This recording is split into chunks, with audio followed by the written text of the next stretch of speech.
앞에 시간에는 갈라디아서의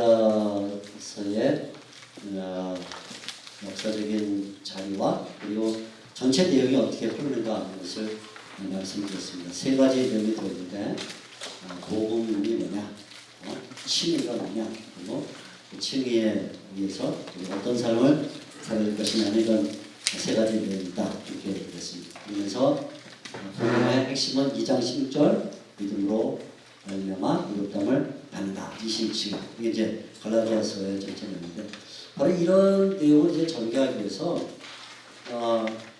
이 갈라디아서를 분해를 해보면, 분석을 해보면 사도 바울이 갖고 있는 하나님에 대한 신앙, 하나님, 예수님에 대한 신앙, 성령님이 누구신가, 그리고 특별히 여기 이제 율법 문제가 나오기 때문에 율법이 도대체 뭐냐 하는 이런 내용들과 함께 그러면 우리가 피해야 될 악한 생활을 무엇이고 우리가 따라가야 될 좋은 생활은 뭐냐 하는 이런 내용까지를 담고 있어요. 그러니까 첫째 시간에는 우리가 1장부터 2장, 3장, 4장, 5장 쭉 이렇게 쭉 한번 수평적으로 봤다면 이번에는 그 수평적으로 본 걸 다 헤쳐보여.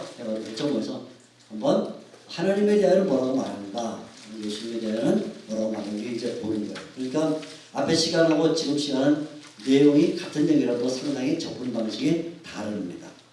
첫째 갈라디아서는 사도 바울이 하나님을 어떻게 믿었는가, 하나님에 대해 어떤 생각을 가졌는가 하는 것을 밝히는데 1장 1절에 하나님에 대한 사도 바울의 생각이 들어있어요. 1장 1절부터 말하는데 사람들에게서 난 것도 아니요 사람으로 말미암은 것도 아니요 오직 예수 그리스도와 그를 죽은 자 가운데서 살리신 하나님 아버지, 이렇게 하나님에 대해 말하면서 가장 먼저 하나님은 어떤 분이냐, 이분은 부활의 하나님이다. 하나님은 첫째, 이분은 부활의 하나님이다. 부활. 가장 먼저 연결돼요. 예수님을 죽은 자 가운데서 살리신 하나님. 자, 우리가 지금 한 단락을 건너뛰었어요. 그래서 갈라디아 상황을 넘어가서 갈라디아 신앙 지금 여기 보겠습니다. 하나님 첫째. 죽은 자 가운데서 예수님을 살리신 하나님. 부활의 하나님이다. 그 말은 바울에게는 하나님은 능력의 하나님이다. 세상에 어떤 사람도 저절로 살아날 수가 없고 어떤 사람도 죽은 자를 살려낼 수가 없는데 하나님만이 죽은 자를 살려내십니다. 그 말은 하나님이 능력의 하나님이다. 부활을 말할 때는 바울의 마음속에 언제나 하나님은 능력의 하나님이다. 이 생각이 들었어요. 그러니까 유일하게 하나님만이 죽은 자를 부활시킬 수 있다. 그런 말이죠.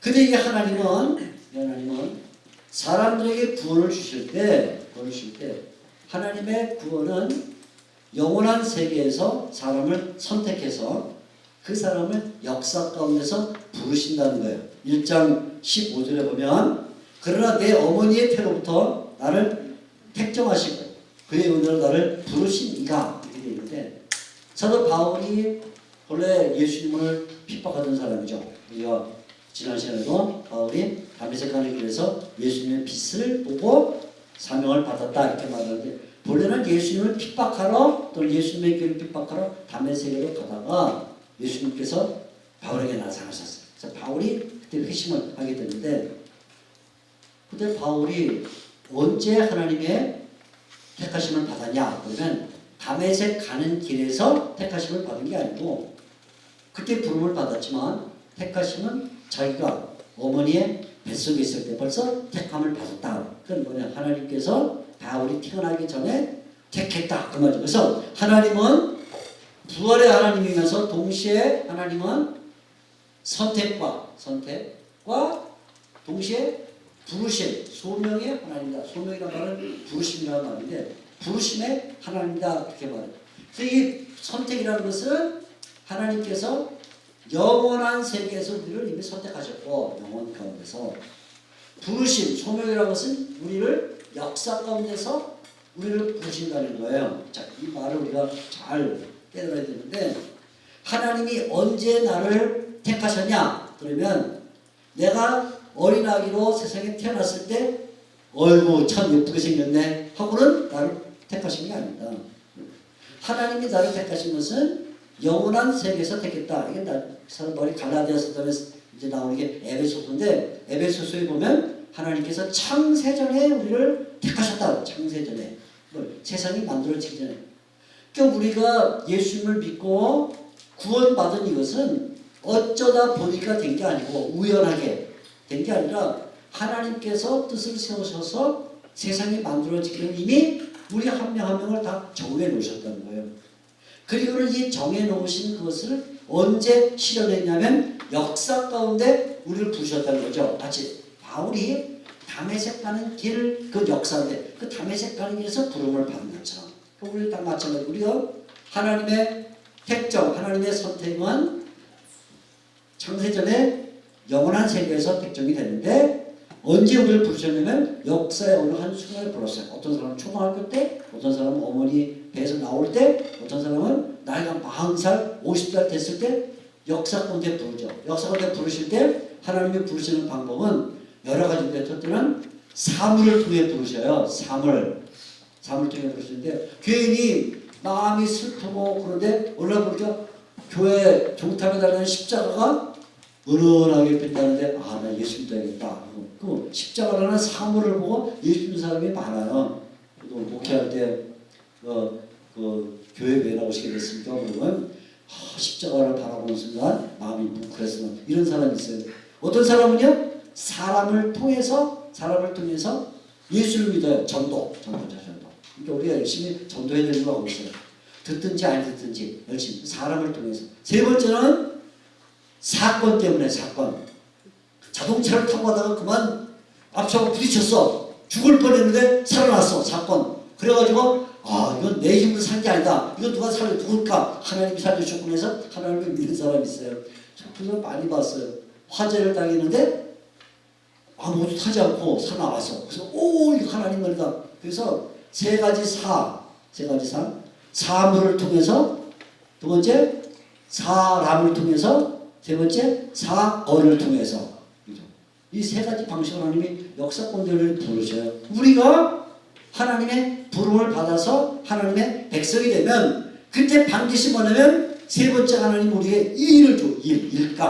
일감을 줘. 그래서 직임을 맡기시는 거야. 직임. 하나님은 우리에게 직임을 맡기시는 분이다. 그래서 사도 바울도 하나님에게 부르심을 받은 다음에 뭘 했냐면 사도로서 일을 하기 시작을 했어요. 그래서 2장 8절에 보게 되면 사도 바울이 유명한 말을 이렇게 해요. 베드로에게 역사하사 그를 할례자의 사도로 삼으시고 나에게 역사하사 나를 이방인의 사도로 삼으셨다. 베드로는 베드로의 성격이기 때문에 베드로에 맞는 일을 주시고 바울은 바울의 성격이기 때문에 바울에게 맞는 일을 주신다. 이거죠. 네? 목소리가 베이스에 있는 사람한테 소프라노나 테너 하나 그렇게 맡기진 않아요. 하나님 베이스를 하라고 맡기세요.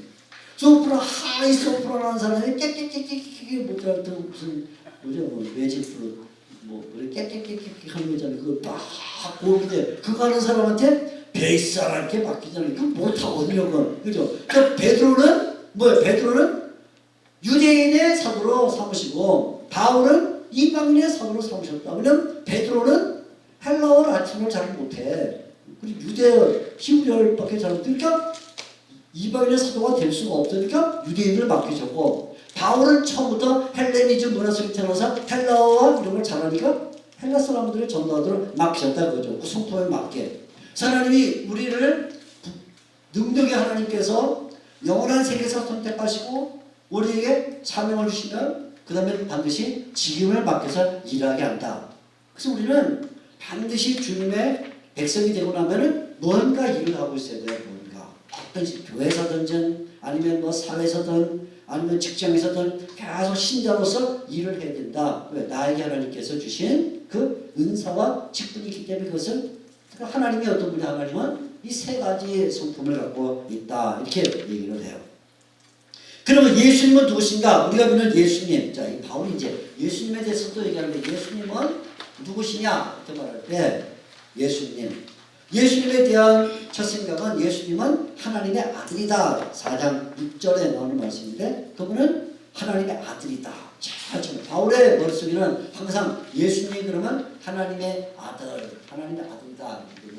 이 하나님의 아들이라는 말은 예수님이 이 세상에 오셔서 비로소 하나님의 아들이 된 게 아니에요. 하나님의 아들은 영원한 세계에 있을 때 이미 하나님의 아들이에요. 삼일체 하나님 가운데 두 번째 유격으로서 언제나 아들이셨어. 그래서 하나님의 아들이다 이 말은 예수님의 영원성을 보여주는 거예요. 영원성. 하나님의 아들이다. 그분은 언제나 하나님의 아들이다. 하나님의 아들. 그죠? 하나님의 아들. 그런데 하나님의 아들인 예수님께서 역사의 어느 시점에 오셨다는 거예요. 역사의 어느 시점에 언제? 우리로부터 한 2000년 전쯤에 오셔서 자기 몸을 주셨다. 1장 4절에 보게 되면 1장 4절 사도 바울이 처음부터 이렇게 말해요. 그리스도께서 하나님 곧 우리 아버지의 뜻을 따라 이 악한 세대에서 우리를 건지시려고 우리의 죄를 대속하기 위하여 자기 몸을 주셨다. 자기 몸을 주셨다는 거예요. 대속. 대속의 죽음. 대속 죽음을 가졌는데 몸을 드셨다. 몸을 죽음에 내맡겼다. 몸. 그 뭐냐면 언제? 역사 가운데 역사 속에서. 맞아요. 역사. 이거 보면요. 하나님에 대한 바울의 설명도 하나님은 영원을 가지고 있다. 예수님도 영원을 갖고 있다. 하나님께서 사람을 볼 때 역사를 통하신다. 예수님도 대속의 죽음을 하실 때 역사를 통하신다. 이런 어떤 그 패턴이 있어요. 사도 바울의 머릿속에는 신학을 전개해 나갈 때 영원과 역사라는 이 두 패턴을 가지고 그 신학을 전개해 나가요. 그래서 바울의 글을 읽다 보면 여러분들이 많은 부분에 영혼에 대한 이야기와 역사에 대한 이야기를 접목을 시켜서 그것을 하나의 기독교 신학으로 만드는 걸 볼 수 있어요. 굉장히 기묘한 한 조화를 이루는데 이렇게 되어 있죠.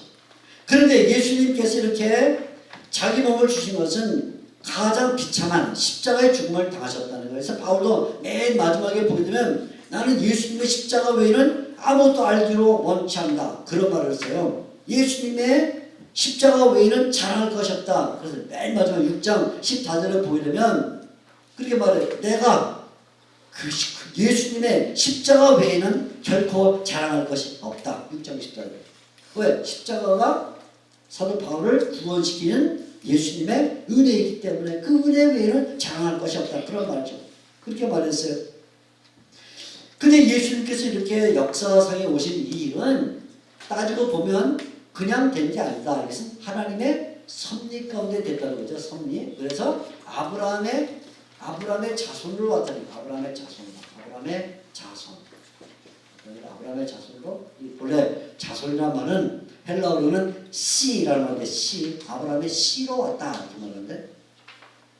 자, 아까 말했지만 아브라함은 주전 몇 년 사람? 2000년 전 사람. 그죠?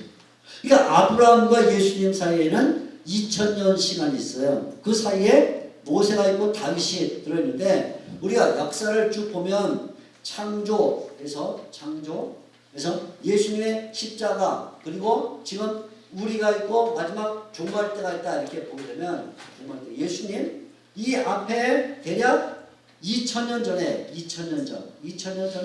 아브라함이 있어요. 아브라함 있습니다. 1500년 전에 누가 있냐면 모세가 있어요. 모지스. 그 다음에 1000년 전에 누가 있냐면 다윗이 있어요. 다윗. 이렇게 있습니다. 그리고는 예수님 이후에 쭉 우리가 2000년 뒤에 우리가 있어요. 우리. 그러니까 우리하고 아브라함은 예수님을 놓고 대조가 되고 있어요. 2000년 이렇게. 아브라함 우리부터 4000년 전 사람이에요. 메소포타미아 이 갈대 우르에서부터 시작해서 가나안 땅에 들어온 그 여정에 이집트 한 20왕조 정도에 아주 오랜 전에 아브라함 2000년 우리는 예수님 이후에 2000년 이렇게 대칭되고 있죠. 이렇게 대칭되고 있는데 예수님이 이렇게 대속 죽음을 하신 이 일은 2000년 전 아브라함을 통해서 벌써 하나님께서 알려주신 일이라는 거예요. 아브라함에게 너에게 씨를 줄 터인데 너의 씨가 올 것이다. 언제 2000년 뒤에 이렇게 되겠죠. 그러니까 아브라함과 예수님은 시간이 무시되고 있는 거예요. 시간이 무시되고. 그러니까 이 기독교 신학에서는 시간이라는 것은 큰 의미가 없어요. 성경을 읽으면 여러분들이 반드시 하나 깨달을 건 뭐냐면 기독교 신학에서는 시간은 의미가 없다. 시간이 의미가 없어. 왜냐하면 아브라함과 바로 2000년 뒤 오신 예수님이 만나 이렇게. 그리고 우리는 예수님보다 2000년 뒤에 있음에도 불구하고 시간과 상관없이 지금도 우리는 예수님을 만나. 그죠? 시간이 아무 상관이 없어요. 그러면서 예수님을 통해서 우리는 지금 아브라함을 만나. 그러니까 4000년이라는 시간이 아무 의미가 없어.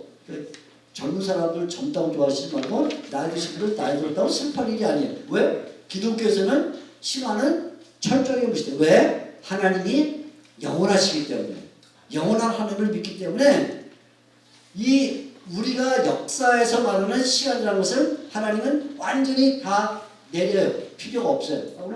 예수님과 아브라함이 바로 만나고 예수님과 우리가 바로 만나고 우리가 아브라함과 바로 만나는 이런 관계 속에서 한 덩어리를 이루면서 이게 뭐냐면 보편교회인 거야. 보편교회. 보편교회는 동서남북, 미국에 있는 교회, 한국에 있는 교회, 일본에 있는 교회, 중국, 러시아, 독일, 영국에 있는 이런 지역적으로도 보편적이지만 시간적으로도 과거부터 지금까지 모든 것을 다 하나로 만든 교회이기 때문에 이건 보편교회가 돼요. 그래서 보편교회에서는 아브라함이 항상 우리 옆에 있어요. 아브라함이.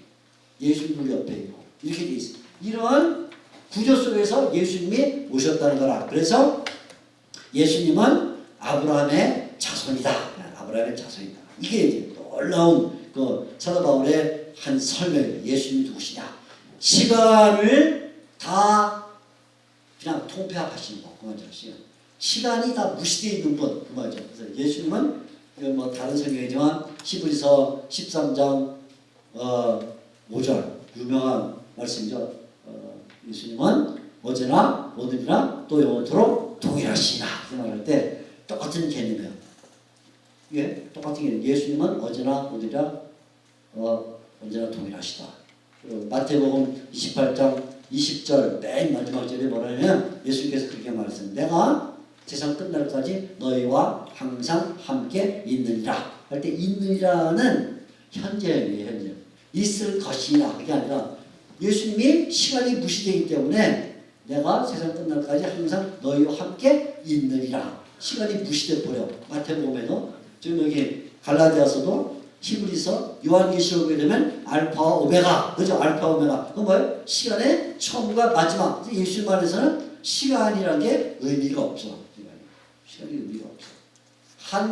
그냥 예수님 안에서 다 유니버설 처치, 그러니까 이 보편교회를 이루고 있다 이런 말이 되는 것이죠. 그러니까 이게 아주 사도 바울의 신학 가운데 예수님과 관련해서 유명한 구속사 신학이다. 구속사 신학, 구속사 신학인데 구속사라는 말을 들어보셨어요? 구속사?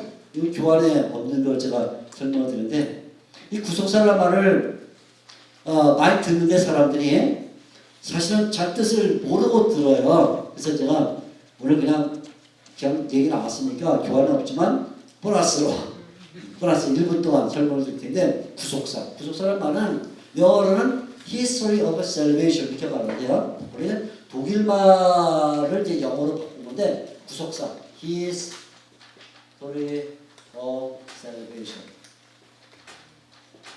구속의 역사라는 게 옛날 독일 사람들이 할스 게시테 이렇게 말했던 건데 이게 우리는 구속사 이렇게 보는 이게 무슨 얘기냐면 역사가 두 개의 역사가 있다는 거예요. 두 개의 역사. 하나는 역사가 있고 역사 우리가 말하는 히스토리 또 하나는 구속의 역사가 있다. 구속사가 있다 이렇게 말하는데 역사와 구속사 이게 무슨 말이냐면 바울이 다메섹 가는 길에서 예수를 만났다. 다메섹 가는 길에서 그걸 말하는 역사예요. 다메섹 가는 길 타고자는 그죠? 역사의 어느 시점에 한 공간 역사는 항상 세 가지 요소로 이루어지는데 세 가지 요소. 첫째는 시간, 두 번째는 공간, 세 번째는 인간. 세 개 역사는 항상 세 칸짜리 방에 사는 거예요. 역사는 공간, 시간, 인간 이 세 개가 모여져야 역사가 이루어져. 그러니까 여기도 지금 역사가 이루어지고 있는데 어디?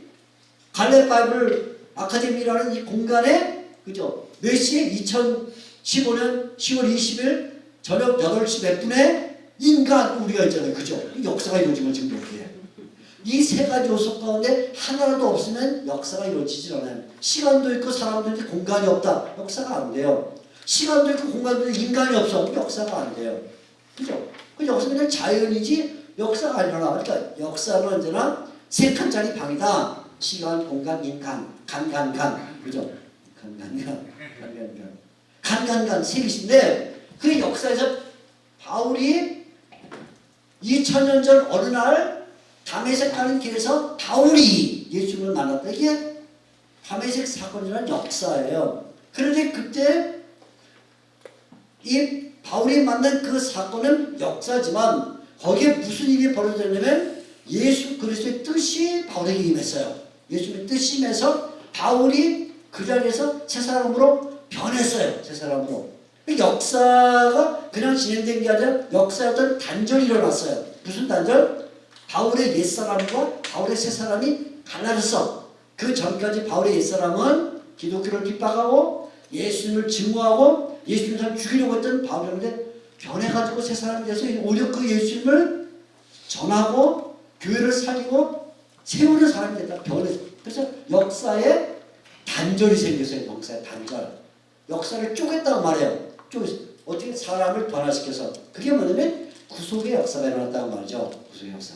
그러니까 우리도 마찬가지예요. 우리가 조병수라는 사람이 어느 시간대에 태어났어요. 그래서 어느 시간대에 초등학교, 중학교, 고등학교를 다녔어요. 그때 뭐냐? 공간도 있고 시간도 있고 친구들도 있고 조병수라는 사람도 있고 다녔는데 어느 날 예수님에 대한 신앙을 고백하게 됐어. 그래서 본래는 A라는 방향으로 살려고 했었는데 다 때려치고 B라는 방향으로 살게 됐다. 그래서 목사가 되고 신학교수가 돼서 가르친다. 그러면 지금 초등학교 친구를 저를 만나면 저한테 너 뭐하니? 나 목사야. 그러면 네가 도시락 쌤을 먹고 쌤을 먹는 알아? 훔쳐먹고 맨날 그래 뭐 애들 귀 때리고 여자애들 고무줄 잡아먹고 치마들 치고 네가 근데 그 사람은 나의 역사만 알고 있는 거지 나의 구속사를 모르는 거예요. 그죠? 나의 구속사. 나에게 지금 어떤 새로운 일이 벌어지는지를 모른다고. 역사만 알고 있다고. 역사. 나의 역사. 구속사를 모르고. 그 사람한테 구속사를 설명하려면 엄청 어려운 거예요. 무슨 말이야? 그래서 역사와 구속사는 이렇게 보면 돼요. 역사는 그냥 하나의 틀이야. 틀. 역사는 틀. 그리고 구속사는 내용이라 이렇게 볼 수 있는데 꼭 뭐가 되냐면 우리가 옛날 어머니들이 요즘이야 뭐 다 이제 그렇잖아요. 옛날 어머니들이 우리 가난한 시절에 시장에 가서 옷을 살 만한 돈이 없으니까 뭐였냐면 헝겊 사다가 집에서 옷을 져줬어요. 만들어줬다고. 재고 살살 바퀴가 손으로 좀 들이고 하는데 처음에 뭐 하냐면 종이에다가 옷을 그려. 종이에다가 그죠? 종이에다가 종이 큰 종이 하나 갖다 놓고 종이에다가 옷을 그립니다. 이렇게. 옷에 옷 이렇게 그려. 그죠? 이렇게 그리면 그 다음에 헝겊을 그 밑에다가 헝겊 이렇게 헝겊을 놓고 여기다 뜸을 떠 이렇게 뜸. 나이 드신 분들 해보셨어요. 이렇게 하면 가위를 잘라 이렇게 찍 자르면 종이와 밑에 헝겊이 같이 잘리죠. 그죠? 그럼 어머니가 뭐 하냐면 이 종이를 실밥 뜯어낸 다음에 꾸깃꾸깃 해서 딱 버려서 우리 옆에서 엄마 그 종이 그거 엄마가 못 만들고 이렇게 애써갖고 그림으로 그걸 버려. 그러면 이건 버려도 괜찮은가? 그러면 뭐가 버리면 헝겊을 갖고 옷을 만들어요. 역사는 뭐냐면 종이에요. 종이. 이거는 옷을 만들기에 필요한 틀이야. 틀.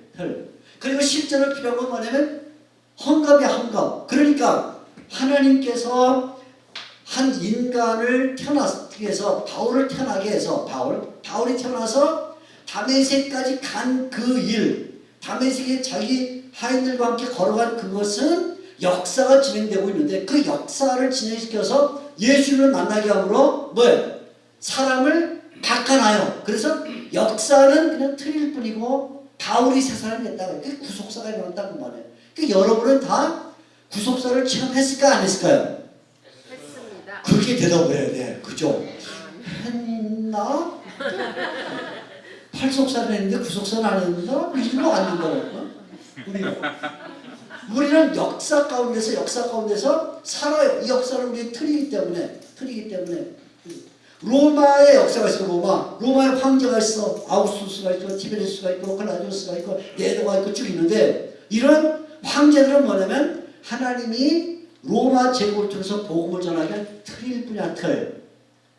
구속사를 아는 사람은 네로가 별로 중요치가 않아요. 그 네로 때 바울이 뭐를 위했냐. 이게 사도행전을 읽어보면 사도행전에 나오는 황제가 글라우디우스, 그 다음에 네로 황제가 나와요. 네로 황제, 두 황제가 나오는데 사도행전에서 글라우디우스 황제가 얼마나 위대하냐, 네로가 얼마나 위대하냐 이런 관심이 없어. 그 사람들 나와요. 그냥 틀이야. 종이라고 종이. 옷을 만들기 위해서.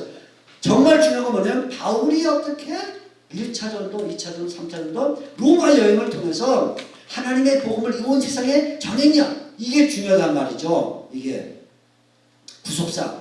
그러니까 우리가 인생을 살 때도 역사로서 인생을 살면 안 되는 거예요. 예수님께 너희가 뭘 먹을까, 무엇을 마실까 염려하지 말라. 그건 뭐냐면 역사적 인생이야. 그죠? 오늘 뭘 먹지?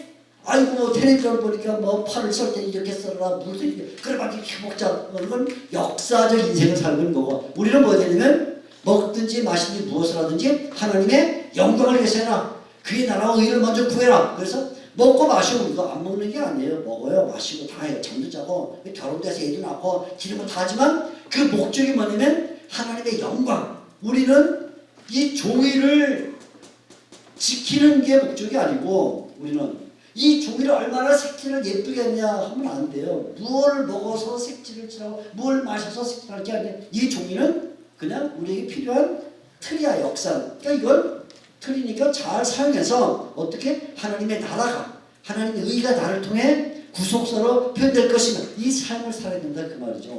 아멘. 아멘? 아멘. 그렇죠. 믿음이 굉장히 좋으세요. 이렇게 말하면 어떤 분들은 큰일 났다, 이거 다음 주에 지렸다, 내 인생은 다 짱났구나 하는데 구속사의 역사. 이게 지금 이게 예수님을 중심으로 확 예수님에서 나타나죠.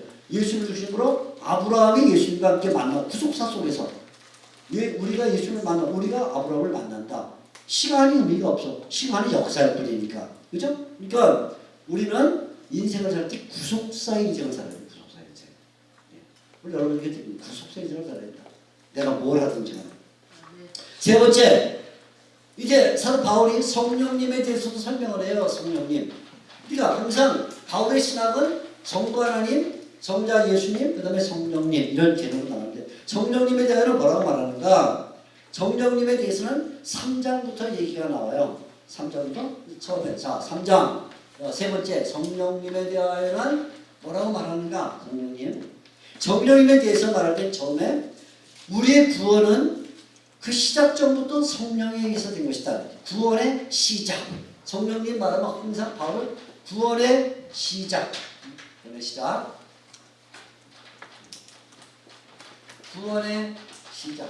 시작점에 성령님이 있다는 것. 자, 3장 1절부터 제가 몇 절 읽어드리면 어리석도다 갈라디아 사람들아 어리석도다 이거 약간 여러 번 얘기했죠. 이렇게 읽으면 안 돼요. 사실 어리석도다 그래서 이게 예수 그리스도께서 십자가에 못 박히신 것이 너희 눈앞에 밝게 보이거늘 누가 너희를 깨닫냐.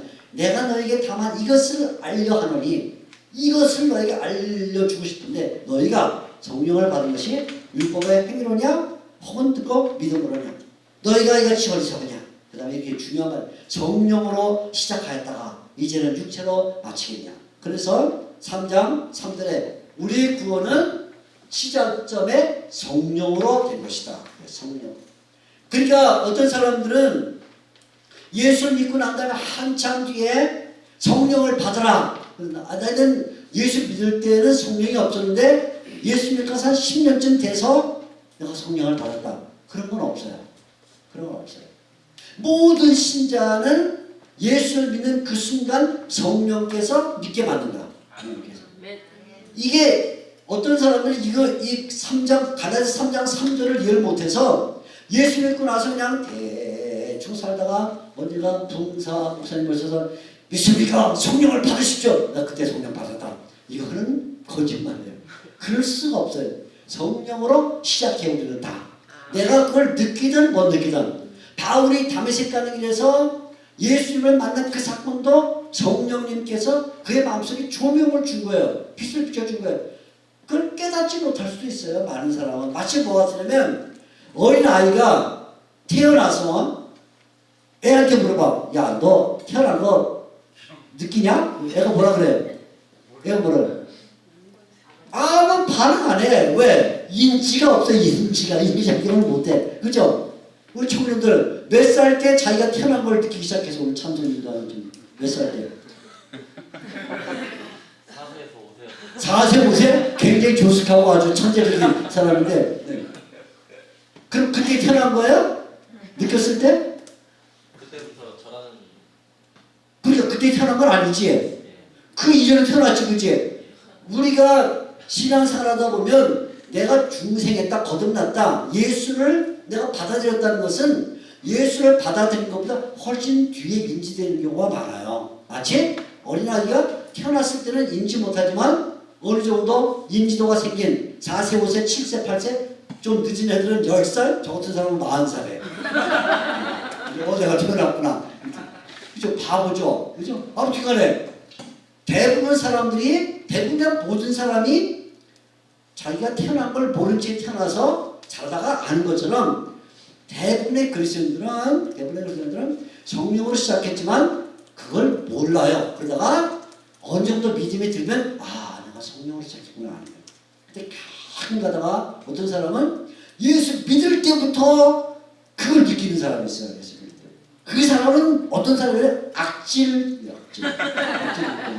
바울이 그래요. 바울. 그죠? 바울이 다메섹 갈 때 예수님께서 그냥 슬그머니 바울 뒤에 따라오시더니 야 바울아 저는 누구십니까? 내가 누구냐면 네 예수다. 네가 핍박하지. 그러세요? 반갑습니다. 안녕히 가세요. 지금 가다가도 예수님께서 야 내가 너 핍박한 예수라고 이러지 않았어요. 그죠? 바울이 귀찮아서 알았어요. 믿어드릴게요. 이런 게 아니라 뭐였어요? 갑자기 하늘에서부터 밝은 빛 음성 들리면서 사울아 내 여자를 핍박하냐 다시 뒷발질하고 눈이 멀고 떨어져. 왜냐면 저처럼 착한 사람은 주님이 그런 일을 안 하셔. 바울은 살기 등등하고 교회를 핍박하고 예수님 사람을 잡아 죽이려고 하고 막 이 가슴 속에 대제사장의 살인 공문서를 가지고 가온 이런 악질은 악질적으로 뒤집어 놔야 되니까 그걸 느끼게 만드는 거예요. 그죠?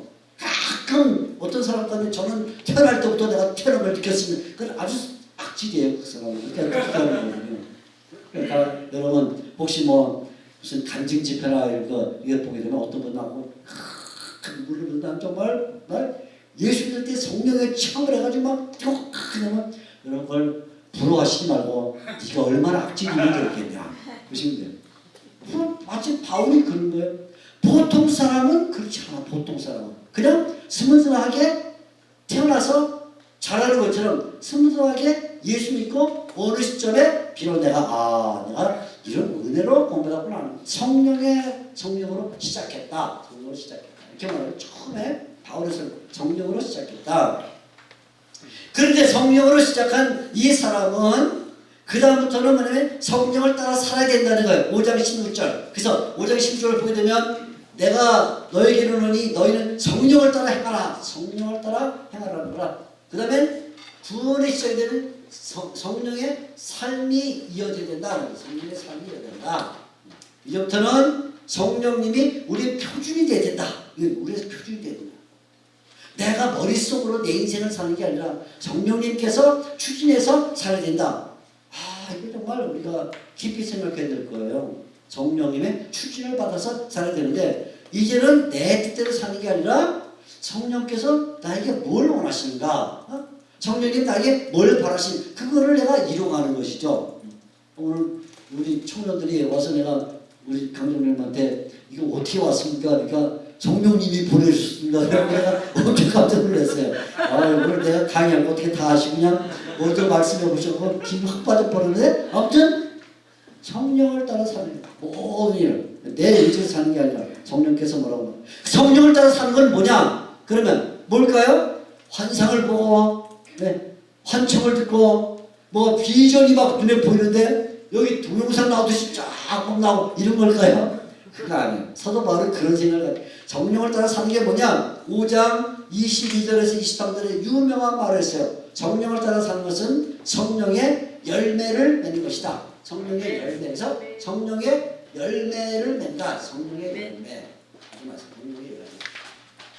이 말을 여러분 바울이 뭘 말하는 건 잘 해야 돼요. 성령을 따라 사는 것은 성령의 열매를 맺는 것이다.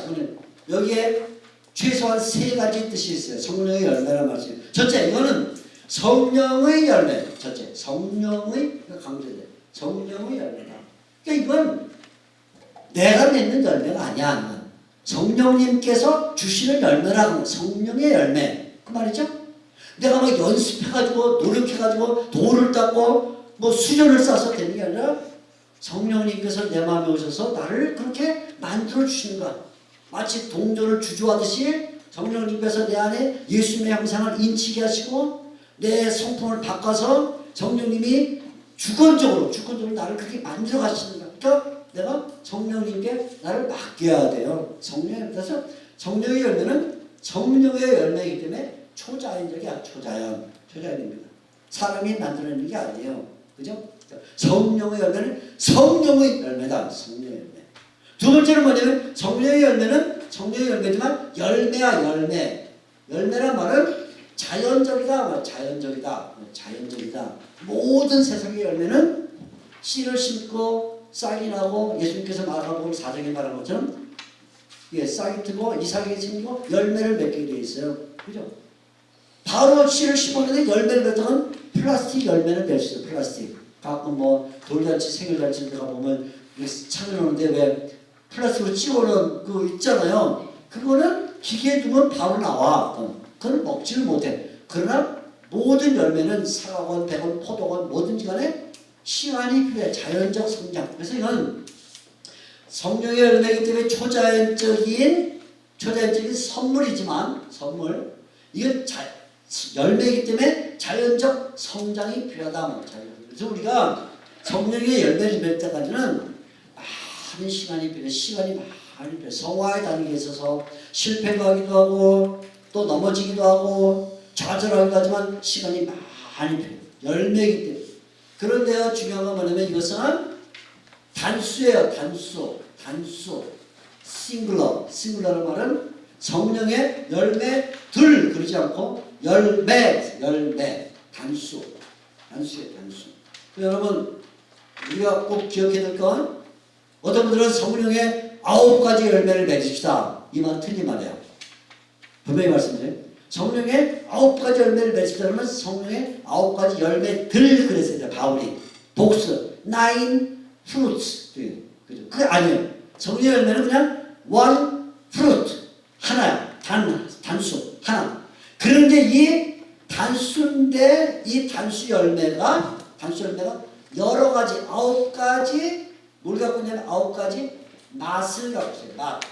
9가지 성품을 갖고 있어요. 하나의 열매 중 9가지 성품을 갖고 있어요. 마치 우리가 사과를 먹으면 사과에는 단맛도 있고 신맛도 있고 짠맛도 조금 있고 고소한 맛도 좀 있고 쓴맛도 있고 약간 떫은 맛도 있고 뭔가 이렇게 형언할 수 없는 또 이상한 맛도 있고 또 이상한 또 다른 맛도 있고 해서 여러 가지 맛이 섞이는 게 사과야. 그죠?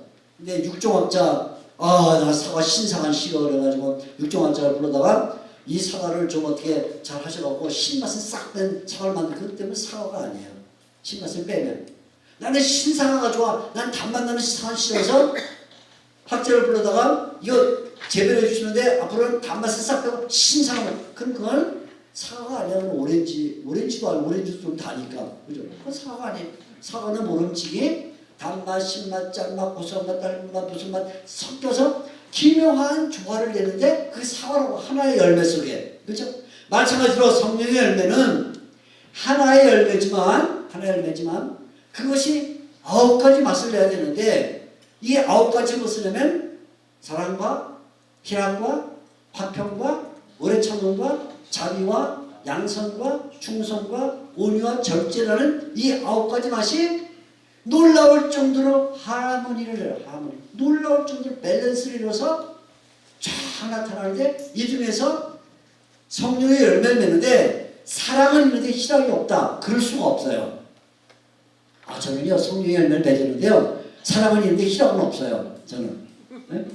화평은 있는데 오래 참지는 못해요. 그거는 성령의 열매가 아니에요. 전 다 잘하는데 몇 마디에 중성 오류 전 절제를 못했고 성령의 열매가 아니에요. 성령의 열매는 이 9가지가 다 섞여가지고 기묘한 맛을 내는 게 성령의 열매야. 그래서 이 9가지의 맛의 절정이 누구냐면 이게 예수님이에요. 예수님. 이건 예수님. 예수님은 사랑과 희락과 화평과 오래 참음과 자비와 양성과 중성과 오류 절제라는 이 9가지 맛을 가장 완벽하게 조화를 시키고 있는 분이에요. 예수님. 그래서 성령의 열매를 맺으면 결국은 그 사람은 예수님의 형상으로 닮아가게 돼 있어. 예수님의 형상으로. 그래서 마지막에 시간이 가면 맨 마지막에는 우리가 예수님의 형상으로 닮아가. 예수님의 형상. 근데 예수님의 형상으로 닮아간다는 그 말은 뭐냐면 그 사람에게 수없이 많은 회개가 필요해요. 회개. 왜? 내가 사랑을 있는데 희락이 없으니까 하나님 제가 희락이 부족합니다. 또 희락을 있는데 화평이 왔습니다. 화평을 더 해주세요. 화평도 오래 참고 오래 참고 해서 많은 회개와 기도를 해야 돼. 그러다 보니까 성령의 9가지 맛을 내는 사람 또는 예수님의 형상으로 바뀌어가는 사람은 시간이 갈수록 뭐라고 생각하냐면 내가 아직도 멀었구나 그렇게 생각하게 돼 있어요. 시간이 갈수록 내가 이제 사랑이 충만하고 희락이 충만하고 화평 오래 참고 충성을 절제가 충만하고 다 됐다 그렇게 말하는 그 사람은 이미 성령의 열매를 안 맺거든요. 굉장히 아이러니컬해요. 안 맺고 있어요. 오히려 성령의 열매를 맺는 사람은 시간이 갈수록 아직도 이거 안 되네. 예수님의 돌아보는 사도 바울이 내가 예수님의 남은 고난을 내 몸에 채워간다. 골로새서 나오고 또 사도 바울이 뭐래요? 디모데 전서 1장 15절을 보게 되면 나는 죄인 중에 괴수다 그렇게 말했어요. 디모데 전서는 거의 바울이 마지막 인생의 마지막 부분에 쓴 성경인데 바울이 시간이 가서 맨 마지막쯤 가니까 이제 내가 이제 예수님의 형상으로 변해서 이만하면 됐다. 그게 아니고 오히려 뭐라고 내가 죄인 중에 계시다. 생각할수록 아직도 멀었어. 근데 그게 뭐냐면 된 거야 그게. 그러니까 예수님 안에서는 예수님을 자랑해야지 나를 자랑할 게 없다. 바울이 그렇게 말하는데요. 그 말은 무슨 말이에요?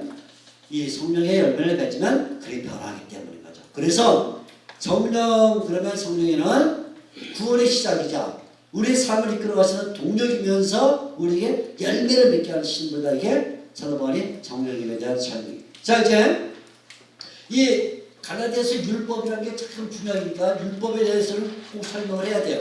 율법을. 오늘 아주 제가 엄청나게 중요한 얘기를 많이 했는데 이거 원래 강의 안에도 없던 거를 막 해가지고 너무 체하시지 않을까? 체하시지 않겠죠?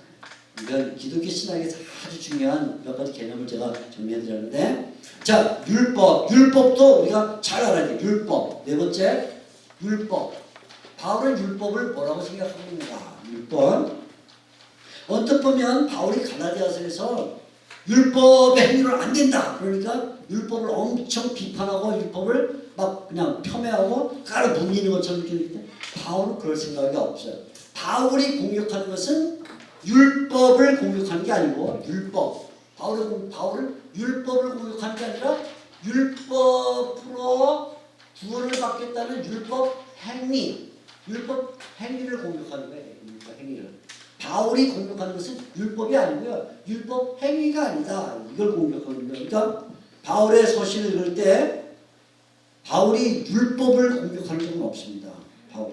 로마서에 보면 로마서는 율법은 신령한 것이고 거룩한 것이고 의로운 것이다. 그렇게 말해요. 율법을 공격하는 게 아니고 우리가 율법을 지켜서 구원받겠다는 율법 행위를 공격하고 있는 거예요. 그러니까 율법에 대해서는 바울이 굉장히 좋은 생각을 가지고 있어요. 자, 어디에 주로 나오냐면 3장 23절 이쯤에 이제 나오기 시작하는데요.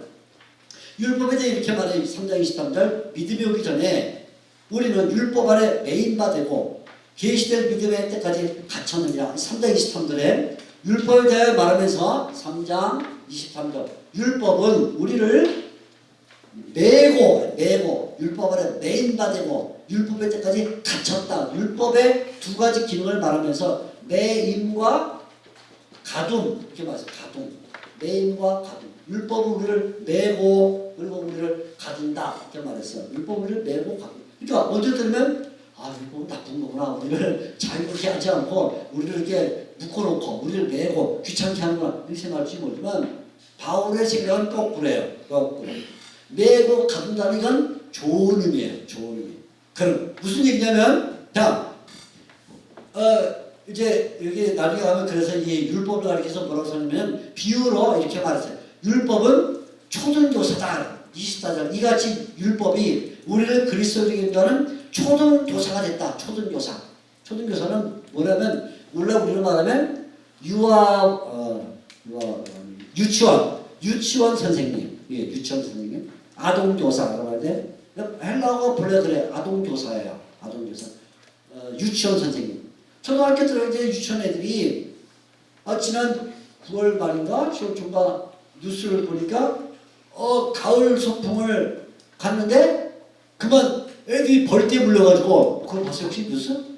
못 봤어요? 네, 뉴스 좀 보세요. 가끔 보셔야 돼. 성경만 보시면 안 되고 애들이 벌이 다른 그래서 막 선생님들이 자기는 막 벌을 쏘면서 애들을 벌을 쏠 때는 막 옷으로 자기 옷으로 막 뒤집어서 차이 하는 걸 봤는데 바로 그 초등교사를 생각하세요.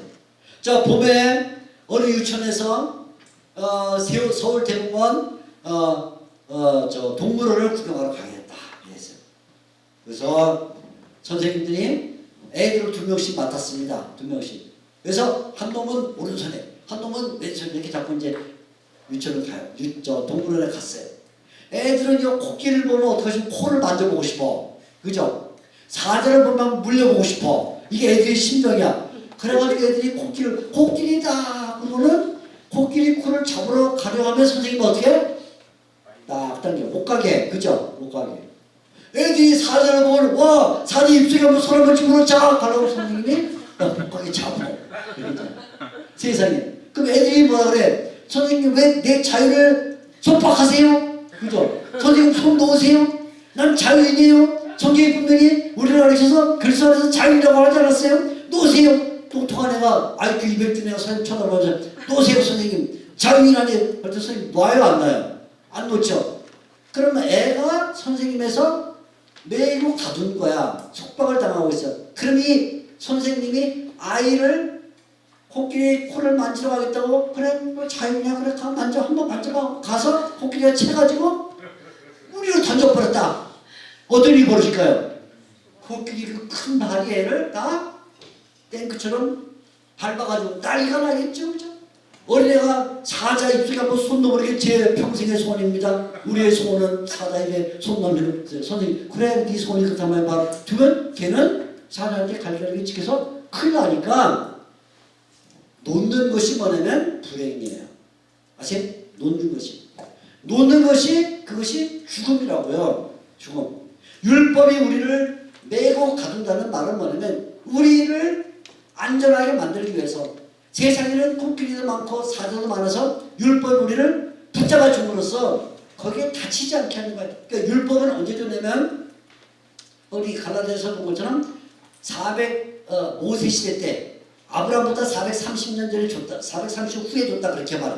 왜 줬냐? 자, 이거 교환에 없는 건데 교환에 없는 걸 너무 많이 설명을 드리는데 체하지 마세요. 자, 그림을 하나 그릴게요. 자, 그리면 자, 이거 뭐냐면 여기 이스라엘 백성들이 애굽 땅에서 살았어. 애굽 땅에서. 뭐였어? 애굽 땅은 불과 막 종노릇 람세스 성을 짓고 벽돌을 짓고 노예로 살던 아주 엄청나 고생하던 때야. 여기는 뭐냐면 가나안 땅. 이제 이스라엘 백성들 하나님께서 가나안 땅을 들여보내겠다. 여기는 뭐냐면 블레셋, 히위 족속, 그 다음에 여부수 족속, 가나안 7족 이게 살고 있는 악질적인 백성들이 살고 있는 우상 세계.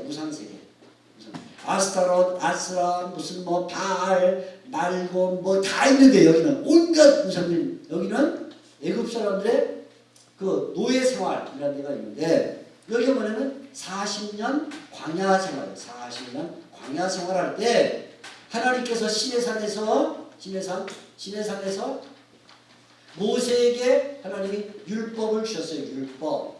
아니, 뭐죠? 하나님이 모세에게 율법을 주셔서 40년 광야 생활을 주셨는데 왜 40년 광야 생활할 때 앞에는 애굽이 있고 뒤에는 가나안이 있는데 왜 그때 율법을 주셨냐면 이스라엘 백성들 마음속에 광야 생활하다 보니까 옛날 이집트 땅에서 먹던 부추, 오이, 수박, 고기, 가마솥에 먹기 생각나서 돌아가고 싶어. 어디로? 코끼리한테. 돌아가고 싶다. 코끼리한테. 코끼리가 그때가 좋았어. 차라리 집 밟히긴 했지만 그래도 먹을 게 있었잖아. 이리로 가고 싶다고 이렇게 가고 싶어. 가나안 땅에 들어가면 가나안 땅에 이렇게 우상 신들을 섬기는데 자유롭고 뭐 춤추고 먹고 너무나 좋아하고 화려한 모습에 동화되고 싶어. 그럴 때 하나님이 율법을 주심으로써 다시는 코끼리한테 가면 안 된다. 이집트. 다시는 사자한테 들어가면 안 된다. 너희 율법을 가지고 여기도 안 되고 여기도 안 되고 메고 가둔다 그 말이에요. 그러면 이스라엘 백성들이 하나님 왜 우리의 자유를 속박하십니까? 유치원 아이처럼 저 코끼리 사자한테 가고 싶어요. 놔주세요. 그럼 놓는 순간 멸망이에요. 율법을 주신 것은 메고 가둠으로써 이집트로 돌아가지도 말고 가나안 땅에 동화되지도 말고 하나님의 백성으로 살라고 보호하는 보호장치야. 율법. 메고 가둔다. 보호장치야. 보호장치. 이건 한마디로 말하면 율법은 은혜예요. 은혜. 하나님의 은혜. 하나님의 은혜라고. 율법은 저주가 아니에요. 하나님의 은혜. 우리를 보호해주는. 율법을 잘 지키면 하나님의 백성의 너무나 아름다운 모습을 보이는 거야. 너는 구약을 읽을 때마다 하나님이 정말 놀라운 하나님이다 이렇게 생각해요. 야, 어떻게 우리보다 3,500년 전에 모세가 3,500년 전 사람이 3,500년 이렇게 놀라운 법을 줄 수 있는 거 아닌가? 하나님은 뭐냐면 너희는 내 백성이다. 내 백성. 나는 너희 하나님, 너희는 내 백성이다. 그러면서 이 법 가운데 무슨 법을 주냐면 이웃 사람이 손을 잃어버렸으면 잃어버렸는데 그 손을 네가 보면 네가 갖다가 팔아먹지 말고 반드시 주님한테 돌려줘라. 얼마나 멋있어요. 그죠? 가나안 땅을 어떻게 해요? 보는 순간 잡아먹고 실컷 내 우리가 뭐냐. 이게 하나님 문화야. 그죠? 하나님의 백성을 가면 안 된다니까. 뭐냐 하나님이 이렇게 말 너희가 무화과나무에서 소출을 따는데 다 따지 말고 대충 따라 대충. 위에 손 안 닿는 부분에 좀 놔둬라. 왜냐면 그래야 과부와 고아와 나그네들이 먹고 그리고 들짐승과 하늘에 나는 새들이 그걸 먹는다. 그러니까 너희가 이거 다 따지 말고 남겨둬야 그게 하나님의 백성의 품이다. 이게 율법이에요. 율법. 그리고 농사를 져가지고 밀 수확을 했는데 밀 수확을 했을 때 싹쓸이하지 말고 일부러 가면서 흘려라. 일부러 흘리라고. 그래서 가난한 사람들이 그거를 주워가게 해라. 얼마나 멋있어. 그죠? 멋있어. 여러분들이 지하철 타고 가다가 비 오는 날 그 우산을 두고 내렸어. 그러면 그 우산 찾으려고 애쓰지 마라. 그러나 하나님의 백성답게 누군가가 나는 비 맞고 그 사람은 안 맞고 가겠지. 감사하다. 이게 하나님의 백성이라는 거야. 그죠? 돈을 빌려주는 때 먹혔어. 그러면 너무 억울해하지 말아라. 왜냐면 그냥 살 수 있거든요. 그러니까 그냥 그래 잘 살라. 하나님께서 얼마나 나에게 축복을 주셨고 또 그 사람을 지키려고 하는가 하는 잃어버리는 마음. 그거는 잃어버리는 빼주라는 거 이렇게. 여러분이 이 출애굽기부터 나오는 출애굽기, 레위기, 민수기, 신명기 나오는 이 법을 보면요 너무나 현대의 어떤 법도 이 율법을 따라갈 수가 없어. 우리나라 헌법, 독일 헌법, 유명한 헌법도 로마 헌법. 이게 로마 헌법이 독일 헌법의 근간이 되고 독일 헌법이 일본 헌법, 우리나라 헌법의 근간이 되고 있는데 법 보세요. 법 우리나라 헌법에 어디 있어요? 무화과 다 따지 마라. 그런 게 어딨냐고요. 그죠? 어? 일부러 좀 흘려라. 그런 게 어디 있어요? 그런 거 없어요. 그죠? 그냥 뭐 하면 처벌한다. 뭐 이런 것만 있지. 이런 거 없다고. 근데 구약에는 하나님이 이거 뭐냐면 가나안 땅 사람들도 안 그렇게 하고 이집 사람도 안 그렇게 한다. 그래서 너희는 내 백성이니까 이렇게 살아가고 준 거야. 그래서 일로 가지 말고 품이 있는 하나님의 백성으로 살아가는 거야. 그게 율법이란. 그러면 이 율법을 잘 지키면 어떤 효과가 있냐면 이 율법을 통해서 예수님을 만난다는 거예요. 예수님 율법을 통해서 예수님을 만난다는 거예요. 그래서 사도 바울이 3장 23절에 이렇게 말해요. 24절 이같이 율법이 우리를 그리스도께로 인도하는 초등교사가 되었다. 우리를 그리스도께로 인도하는 율법을 읽어보면 율법에 예수님의 모습이 들어있어. 다 했다고 일부러 잃어버리고 스스로 십자가에 자기를 달아서 죽게 하신 분이 누구냐면 예수님이 율법을 가장 잘 이루신 분이거든. 예수님은 물건을 잃어버린 게 아니라 자기의 영혼을 잃어버린 거예요. 자기의 피를 잃어버리고 자기 몸을 잃어버려서 율법의 정신을 따라서. 그러니까 율법이 누구를 보여주냐면 율법이 예수님을 보여주니까 율법을 잘 보면 예수님께로 인도한다. 그때 그 예수님을 만나서 뭐냐면 우리가 믿음으로 말미암아 의롭다함을 얻는다. 칭의. 그 다음에 나온 게 예수님 땅에서 칭의를 얻는다는 거. 야, 이거 보세요. 바울이 율법에 대해서 설명할 때 놀라운 얘기. 처음에 역사적 상황을 얘기합니다. 역사적 상황. 역사 속에서 보면 하나님이 왜 율법을 주셨냐? 앞에는 이집트로 가지 마라. 뒤로는 가나안 가지 마라. 그래서 하나님 백성답게 살아가는 모세 시대 때 준 것인데 이것은 역사예요. 역사. 이걸 구속사로 보게 되면 이 율법이 결국 누굴 말하면 예수님을 말하는 구속사야. 구속사. 그럼 이 구속사 율법 예수님을 말하는 것은 누굴 위한 거냐? 우리가 예수님을 믿어서 의롭다함을 받게 합니다. 3장 23절. 그래서 우리가 칭의로 간다. 율법, 예수님, 칭의까지 와서 율법을 구약 성경을 잘 읽으면 그 가운데서 예수님을 발견해서 칭의를 얻게 되는 놀라운 열매를 맺게 된다는 거야. 오, 굉장하죠? 네, 율법에 대한 바울의 생각이 굉장히 율법은 은혜다. 율법은 자유고 율법은 생명이다. 그거예요.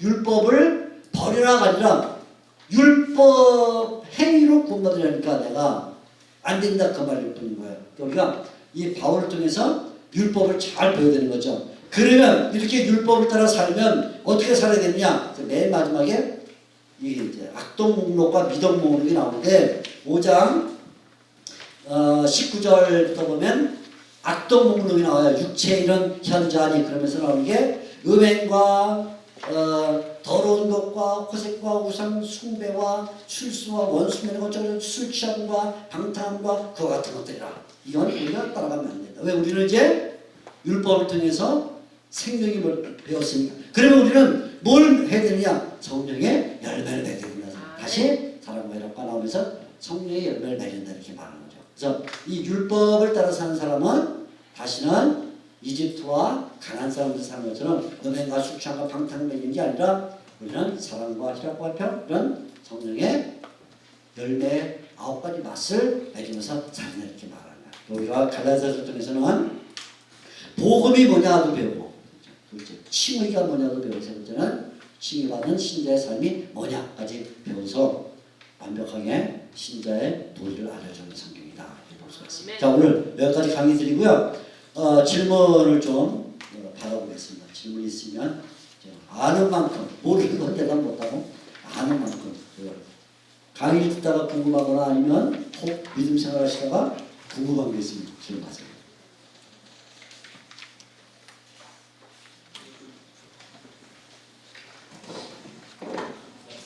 네. 두 가지만 여쭤보는데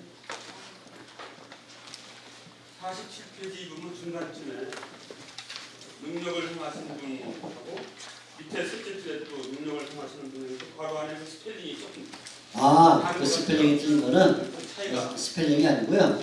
그 본래는 제가 헬라어를 드렸는데 다 빼고 드렸어야 되는데 그만 정신이 없어갖고 드렸는데 헬라어가 깨진 겁니다. 그래서 스펠링이 다르게. 다른 게 아니고. 네, 죄송합니다. 이렇게 폰트가 잘못됐어요. 그리고 그 52페이지 보면 이제 스토아처라. 네. 제가 알기로는 스토아처락이 나름대로 공감력도 있고 그럼요. 상당히 괜찮은데 예. 그 가오엘 선생이 그 당시 다른 많은 문제 있는 철학도 사조도 있었는데 다른 사조에 대해서는 얘기를 안 하시고 스토아처락을 공부했어요. 그러니까 사도 바울이 살았던 시대에는 두 개의 철학이 대립적으로 경쟁을 했어요. 대립적으로 하나는 쾌락주의. 우리가 이제 사도 바울이 그 사도행전 17장에 보면 아테네 지금 아테네 아레오파고라는 그 광장에서 설교를 할 때 거기에 두 종류의 철학자들이 있었습니다. 하나는 쾌락주의자, 하나는 스토아 철학자들 두 개가 있었는데 이 쾌락주의자들은 사람의 가장 근본적 정신은 자기를 만족시키는 데 있다 이렇게 믿었어요. 자기를 만족시키는 것은 그것이 자유를 가져다 준다 이렇게 믿었고 자유를 가져다 주는 것이 그것이 구원이라 이렇게 믿었습니다. 그에 비해서 반면에 스토아 철학자들은 모든 것은 다 질서가 있다, 조화가 있다 이렇게 믿었어요. 균형이 잡혀있다. 그래서 스토아라는 말은 본래 기둥이라는 뜻인데 기둥 우리 지금 이방에도 기둥이 두 개가 있는데 그리스 지역 가면은 신전이든지 뭐 이런 건물들 보면 기둥들이 있잖아요. 기둥들이 똑같은 방식으로 밸런스를 맞춰가지고 좌우 대칭으로 딱 서 있습니다. 그게 뭐냐면 스토아 철학의 정신인데 모든 것을 질서, 규칙, 또 규범 아니면 조화 이렇게 만드는 거죠. 그러니까 두 개가 완전히 달라. 하나는 자유, 쾌락, 방종 거기서 구원합니다 이렇게. 하나는 모든 것을 질서, 체계 이렇게 보는데 사도 바울이 당연히 쾌락주의를 따라가지는 않죠. 그렇죠? 쾌락주의를 좋아할 수가 없죠. 왜냐하면 쾌락주의는 여기 육체일에 나오는 것처럼 술 취하고 쾌락주의는 대부분 다 술 취해 매일 밤 연애를 해요. 매일 밤 늘 마시고 그걸 따라갈 수는 없지 당연히. 바울이 갈라디아서에 말하는 그러니까 스토아 철학은 그 철학 자체는 굉장히 좋은 철학이에요. 질서가 있어야 된다. 규범이 있어야 된다 말하니까. 근데 그거는 뭐냐면 인간의 질서만 얘기해요. 인간의 질서. 근데 사도 바울은 하나님의 질서를 말하고 싶은 거예요. 하나님의 질서를 말하면 우리에게는 현생만 있는 게 아니라 종말이 있다. 내세가 있다 이렇게 믿는 거죠. 그러니까 스토아 철학자들은 현생에서의 질서를 말하고 있는데 사도 바울은 그 좋은 것이긴 하지만 그것만 따라가면 우리는 현세적인 인간이 되니까 우리가 정말 바라봐야 할 거는 종말, 내세다. 그래서 한 걸음 더 점핑해가지고 스토아 철학이 아무리 좋더라도 거기만 머무르면 안 되고 우리는 성령의 열매, 아까 이제 초자연의 도덕으로 가야 된다 이렇게 말하는 거예요. 그러니까 스토아 철학에 머무를 수가 없죠. 그렇죠? 그러니까 여러 가지 철학이 있지만 그 중에 당연히 쾌락주의는 따라갈 수 없는 것이고, 그렇죠? 그렇게 됐습니다. 네, 좋은 질문 주셨어요. 야고보서를 보면 야고보서. 상당히 그 갈라디아서에서 바울 주장하는 거는 굉장히 다르게 행위를 굉장히 강조하잖아요. 아브라함의 그 유업 땅을 받은 것도 그 못을 갖다가 이렇게 하나님께 바치는 네. 그런 행위를 통해서 네. 받은 거지 단순히 그냥 행위도 없는 믿음으로 하는 건 아니다. 이 식으로 하여튼 상당히 네. 그래서 저기 프로테스탄트에서는 굉장히 그 바울 신학을 중심으로 하고 야고보 신학에 대해서 굉장히 좀 폄하를 해왔는데 요즘에 보면 말이죠. 그 감리교도 그렇고 성화를 강조하다 보니까 칭이 지나서 성화를 강조하다 보니까 야고보의 그 야고보서의 내 재평가도 상당히 나오고 있거든요. 우리가 그런 걸 어떻게 얘기해야 돼요? 자, 일단 야고보서를 지금 성경이 있으신지 모르겠는데 제가 야고보서를 아예 보면서 말씀드릴게요. 야고보 굉장히 우리 오해인데요. 야고보는 행위를 강조한 사람이 아닙니다. 어떻게 할 수 있냐면 야고보서를 보면 야고보서에 가장 먼저 나오는 말은 믿음이라는 단어입니다. 믿음. 1장 2절에 내용대로 1장 2절은 1장 1절은 인사말이고요. 인사말은 언제나 인사말이고 1장 2절이 본론 들어가는데 1장 2절에 내형제들아 너희가 여러 가지 시험을 당하거든 온전히 기쁘게 여기라. 이는 너희의 믿음의 시절이 인내를 만들어낸 줄을 너희가 알라. 제일 처음에 말하는 게 믿음입니다. 맨 마지막에 야고보가 말하는 게 믿음입니다. 5장 15절이 거의 끝나는 부분인데 5장 15절에 믿음의 기도는 병든 자를 권하리라. 믿음에 대해서 얘기를 해요. 그리고는 그 가운데 행위에 대한 얘기가 들어있어요. 그러니까 야고보의 생각은 행위는 중요하고 믿음은 중요하지 않다는 건 아니고 믿음은 그건 100번 말해도 당연한 거고 당연한 건데 거기에 우리가 행위를 말해야 된다. 그럼 바울은 믿음만 말하고 행위를 말하지 않냐? 지금 갈라디아서 금방 본 것처럼, 그죠? 아까 세 번째 단락, 첫째 단락은 복음, 두 번째 칭, 세 번째 단락은 생활에 대해서 말하죠. 바울도, 그죠? 믿음은 당연한 거고 생활을 말하는 것도 당연한 거예요. 그래서 야고보서 2장, 이건 아주 중요한 구절이니까 제가 읽어드리면요. 야고보서 지금 금방 말씀하신 아브라함에 대한 얘기에서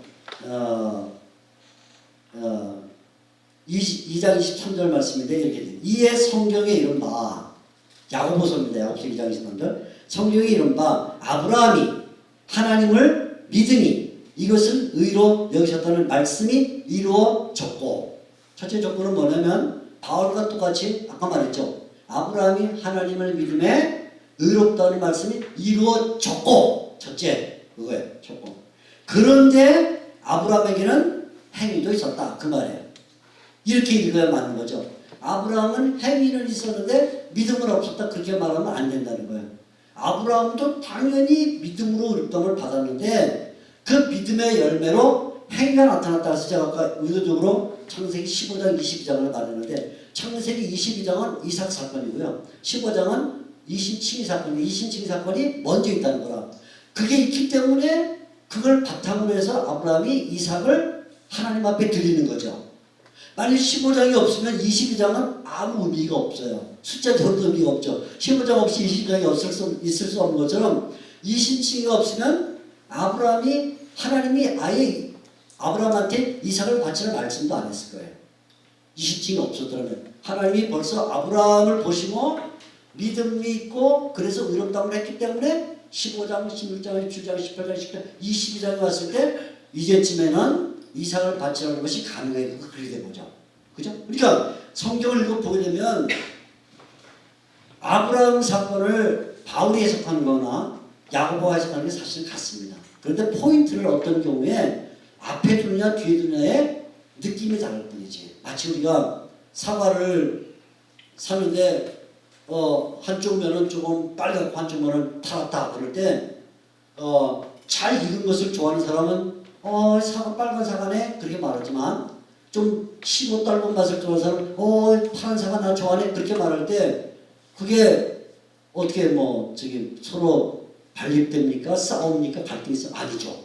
그건 포인트가 다른 거예요. 그래서 야고보가 이렇게 결론을 내렸어요. 자 보세요. 야고보의 결론은 뭐냐면 26절, 2장 26절. 영혼 없는 몸이 죽은 것 같이. 자, 영혼 없는 몸 죽은 거죠. 무슨 얘기냐면 영혼과 육체가 구별되면 그 죽은 거예요. 영혼과 육체가 구별되면 죽은 것 같이. 뭐라 그래요? 행함이 없는 믿음은 죽은 것이다. 이렇게 말할 때 행함과 믿음은 반드시 같이 있어야 된다. 그 말입니다.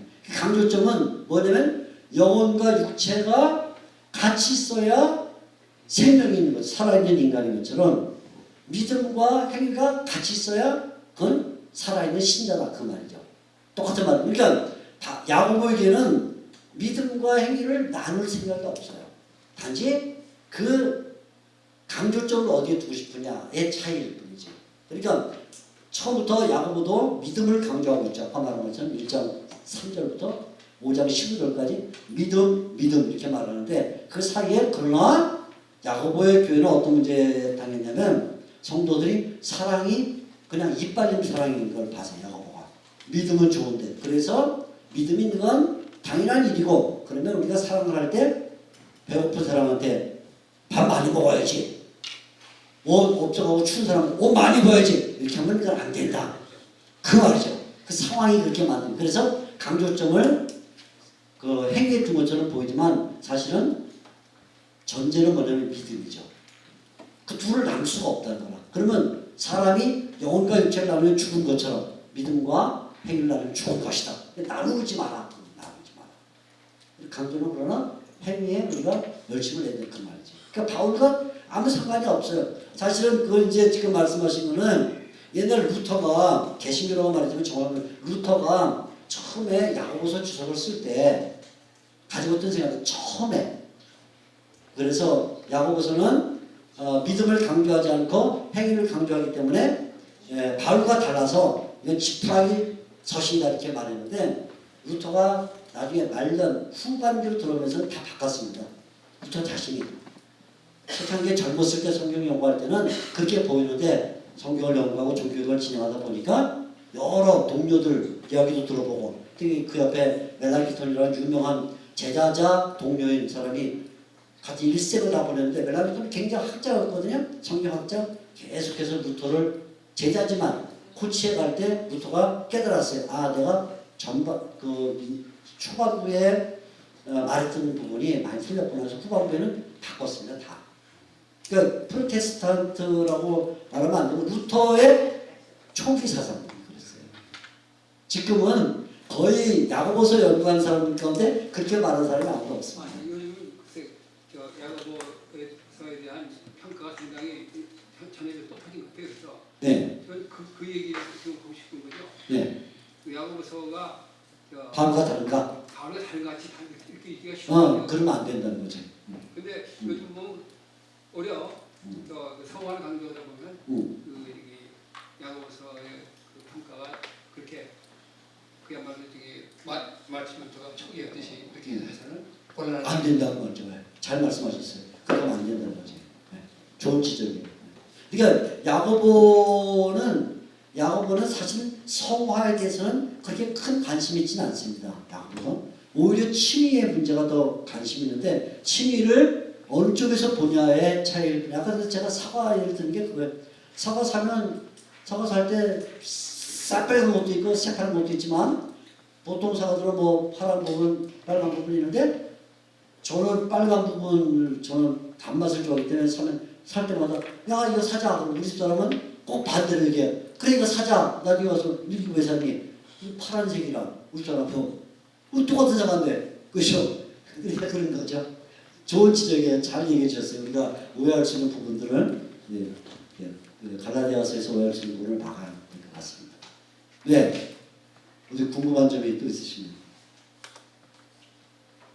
오늘은 자매님들은 다 친구로 나누시고. 자, 그러면 오늘 이 갈라디아서 강의는 이만큼 하기로 하고 잘 되셨습니까? 갈라디아서 그러면 바울이 뭐하고다 지금? 화났다. 이거 잊어버리면 안 돼. 이제서 하는 것이죠. 기도하겠습니다. 하나님 아버지 감사합니다. 오늘 갈라디아 바이블 아카데미에 온 귀한 우리 성도님들이 갈라디아서 말씀을 듣고 여러 가지를 배웠습니다. 배운 내용을 잘 익힐 뿐만 아니라 믿음 생활에도 적용해서 심차게 당당하게 하나님의 백성으로 살아가게 해 주옵소서. 이 일을 주도하고 이끄시는 모든 분들이 또 이 기관이 하나님께서 큰 복을 주시고 앞으로 교회에서 발전하고 좋은 열매를 맺도록 인도해 주시기를 소원합니다. 예수님의 이름으로 기도합니다. 아멘. 감사합니다. 수고하셨습니다.